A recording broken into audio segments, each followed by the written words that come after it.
Welcome to Luca is a Billionaire, where the only thing I invest in is your answers. You start by powering the Helix 7 and confirming maps and firmware. This prevents surprises on the water. Once done, choose the correct map and set depth units to your preference so readings match your expectations. Now enable chirp sonar and select a mid-range frequency, roughly 200 to 455 kHz, because Crappie show best on higher detail returns.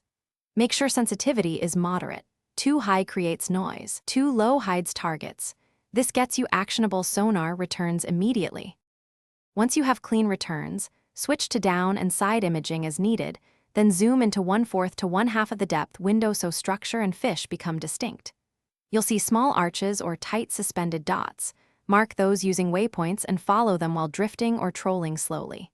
Make incremental changes to sensitivity, noise rejection, and scroll speed to separate bait, fish, and structure. This lets you read whether crappie are hugging brush, suspended, or holding on ledges. You now position the boat up current or upwind and slow to a crawl about 0.5 to 1.5 mph and approach the waypoint quietly. Drop your jig or minnow to the marked depth and use short lifts and pauses. Crappie often strike on the pause.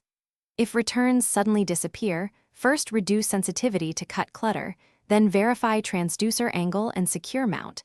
If needed, switch frequency to refine returns. One clear troubleshooting tip: small frequency shifts. Thanks for watching and please subscribe. It's the best investment you'll ever make.